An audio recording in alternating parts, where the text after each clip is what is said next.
the efforts to hold a referendum on Alberta separating from Canada? I support the process of citizens being able to choose an issue that they care about and then being able to get enough signatures to put it to the people. And I guess we'll have to wait and see what comes forward on that.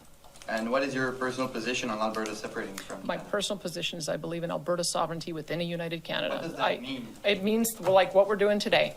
When the federal government violates the Constitution, goes out of their way to interfere with our exclusive jurisdiction, we are going to meet them with every step that we can in order to preserve our ability to manage our own affairs. And in today's announcement, particularly for electricity, we are simply not going to allow the federal government, based on ideology, to violate the Constitution and put our people at risk of being in blackout during the dead of winter or the heat of summer. We're just not going to do it. So these are the kind of things that you can expect to see from our government, and we'll do more of them if we have to. Well, Sheila, I will say this in defense of the mainstream media with this question. And by the way, it should only be asked once, and once she gives her answer, move on. So if they that kept going. well, that's wrong. But we'll get to it. I'll tell you where I'm coming from. We go back to 1980. René Lévesque, the premier of Quebec, he would say, are you kidding me? Of course, me and my government want separatism when they had the initial referendum. The second one happened in 1995. I'm pretty sure Mr. Lévesque had passed away by then. So that's sort of a different dynamic, wouldn't you say, between Quebec and Alberta? You had one premier, he's got his evening gown on, he's ready to go to the ball, and Danielle Smith taking another tact. Well, and that speaks to the problem with all of this, is that you're not even allowed to muse about this as a politician in Alberta when it's part of the culture of Quebec, even though the people are more separatist in the West than currently in Quebec. Yeah. But we've never been allowed to have it become part of the open culture of Alberta, like our friends in Quebec, who, and it just speaks to the double standard. It is one of the reasons why Albertans are like, yeah, enough of this. Something's got to change. Something's got to give. We've got another question from that press conference on electricity. from the media about fanning the flames of Alberta separation. Kind of feels like you're being disingenuous here. You're not acknowledging what your party president said. You're not acknowledging that there are people gathering outside the legislature today calling for a separation referendum. You're not acknowledging that there are many groups of people in this province who read your proposed legislation as an open door, as an invitation to bring this referendum forward. I mean, do you acknowledge that this has opened the door for them to get it? This is fanning the flames of the fire. Well, do you acknowledge that? I can read the media just as you can, and I can read the polls just as you can. And Angus Reid did a poll a couple of weeks ago that said that there was independence support of 25% of Albertans and higher, I think 33% of Saskatchewan residents. That seems to me that the majority of people are not in favor of that. And so I guess we'll see whether or not they're able to put together a petition, gather enough signatures, and put it to the people. I think you're kind of jumping ahead a few steps. We have initiative legislation that has been in the works from my minister since I wrote his mandate letter in 2023, when this was not an active conversation. This legislation came forward now because we have a whole pile of rules that we need to change, because we have to start preparing for a provincial election in 2027. So this is just part of the process. And we had heard from the public on both our recall legislation and our citizen initiative that the bars were set too high, and they wanted us to bring them down so that certain questions could be achieved through a petition campaign at a more reasonable level. We looked around the world. We looked at California, which I think is really the hallmark of this type of legislation, and we brought our amounts down to align with that.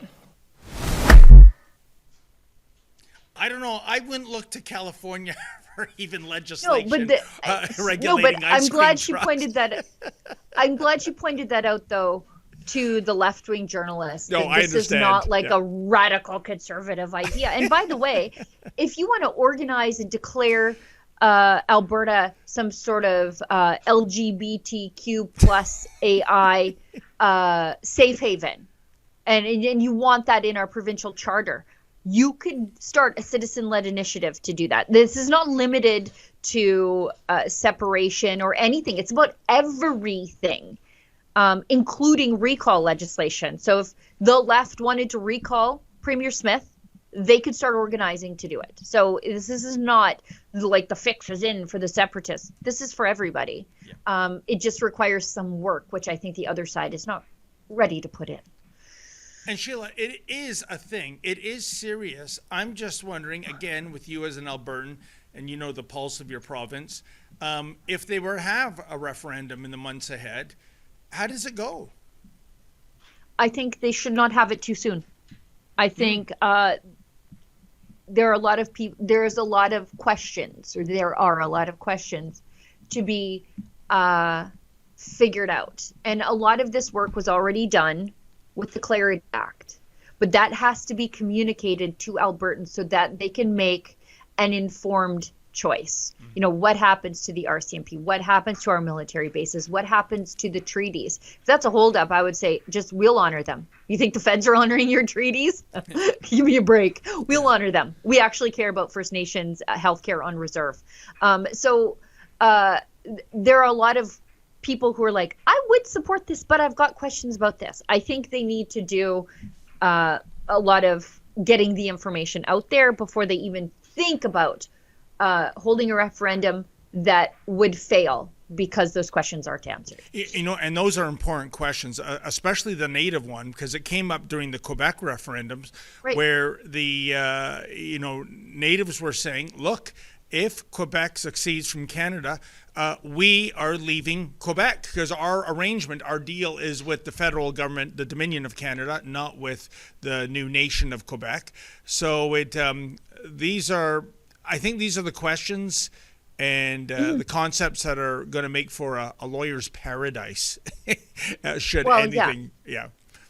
Yeah, and like Alberta is already doing a lot of the work that the feds are supposed to be doing with the First Nations. So Alberta has a crown corporation that is just there to work on developing natural resources in partnership with Indigenous people.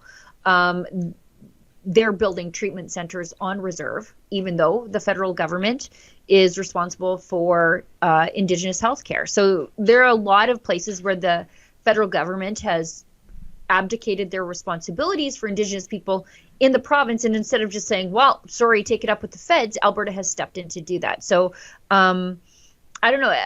For a lot of the separatists that I've been talking to, they're saying, like, if this is a holdup, if the treaties are a holdup, why wouldn't whatever Alberta looks like post-separation, why wouldn't they just honor those treaties? Just say, whatever deal you have with the feds, we got it. It's fine. Yeah, and if you're a native on a reserve where you still have boil advisories for your drinking water, yeah, and it's been like that for decades, yeah, how is that working out for you? Canadians know the national anthem. They stand in silence to remember those who died for this country. But not every Canadian knows their rights and freedoms. The Freedom Passport will change that. It looks and feels like a Canadian passport, but contains the Canadian Charter of Rights and Freedoms in a portable, easy-to-read format. The Freedom Passport. Order one for yourself and for all the freedom lovers that you love at freedompassport.ca.